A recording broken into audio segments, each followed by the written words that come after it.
Με μεγάλη μας χαρά βρισκόμαστε στο Leros Marine και έχουμε μαζί μας τον κύριο Νικόλα Καλατζόπουλο.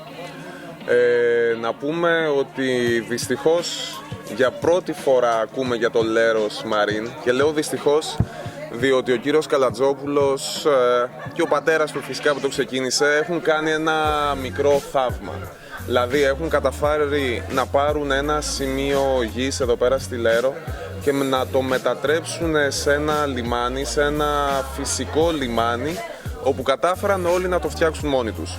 Για να πάρουμε τα πράγματα από την αρχή, να πούμε πως το Leros Marine αποτελεί έναν χώρο, μία εγκατάσταση, όπου αποτελείται από τρία μέρη. Από το ναυπηγείο που υπάρχει ακριβώς κάτω μας, από την μαρίνα και από το εστιατόριο. Πρόκειται για ένα από τα μεγαλύτερα ιδιωτικά μέρη για γιότ, για μεγάλα πλοία, για μεγάλα σκάφη, όπου έρχονται, επισκευάζονται και όχι μόνο. Θα μας τα πει καλύτερα ο ίδιος. Νίκο μου, καλησπέρα καταρχάς. Καλησπέρα.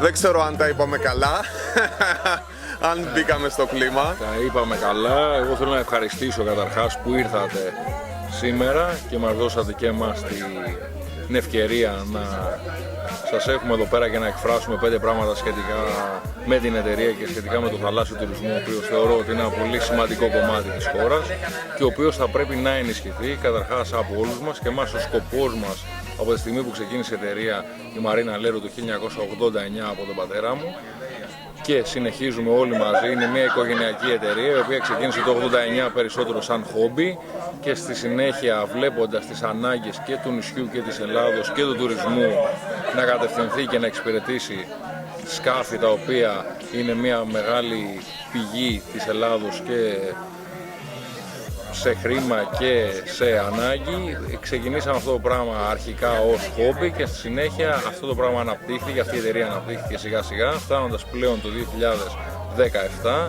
να αποτελεί μια πολύ, θεωρώ, αξιοπρεπή επιχείρηση. Είναι η μεγαλύτερη ναυπηγοεπισκευαστική ζώνη και μαρίνα από το Αιγαίο μέχρι το πέραμα, με δυνατότητα χωρητικότητα στην ξηρά και στη θάλασσα 550 σκαφών. Να το πούμε αυτό, να το τονίσουμε, ότι είναι το μεγαλύτερο ναυπηγείο στο Αιγαίο, έτσι. Είναι το μεγαλύτερο ναυπηγείο στο Αιγαίο, ναι, και σε εγκαταστάσεις και σε παροχή υπηρεσιών από εδώ μέχρι το πέραμα. Δηλαδή μπορούμε να εξυπηρετήσουμε σκάφη από 60-70 μέτρα έως πολύ μικρά σκάφη, είτε να έρθει κάποιος να το αφήσει και να κάνει τις διακοπές του, είτε να το αφήσει όλο τον χρόνο το σκάφος εδώ πέρα, είτε στην ξηρά είτε στη θάλασσα, ζητώντας ανάλογες επισκευές. Έχουμε ένα ναυτιλιακό κατάστημα που μπορεί να προβευτεί τα πάντα. Έχουμε ένα ιστιογραφείο που μπορεί να φτιάξει τα πανιά του, να φτιάξει το ιστορικό του σκάφους του ή οτιδήποτε άλλο θέλει. Ένα εστιατόριο στο οποίο μπορεί να κάτσει, να πιει το καφέ του ή να φάει. Εγκαταστάσεις ρεύματος, νερού, πετρελαίου, μπορεί να γίνει πετρέλευση, υδροδότης του σκάφους, ρευματοδότης του σκάφους, και όλα αυτά ο σκοπός μας είναι να δημιουργήσουμε μια άρτια εταιρεία η οποία θα μπορεί στον οποιονδήποτε άνθρωπο έρθει εδώ πέρα, είτε για μία μέρα είτε για 365 μέρες, να έχει τα πάντα τη στιγμή που τα θέλει, θεωρώ με ένα καλό σέρβις σε ανταγωνιστικές τιμές, όταν απέναντι στην Τουρκία αναπόλη υπάρχουν 2 και 3 μαρίνες οι οποίες είναι έτοιμες ανά πάσα ώρα και στιγμή, με πολύ ευνοϊκότερες συνθήκες, και εννοώ κρατικές συνθήκες και με πολύ μεγαλύτερη κρατική υποστήριξη, να παρέχουν σέρβις σε πολύ ακριβότερες τιμές.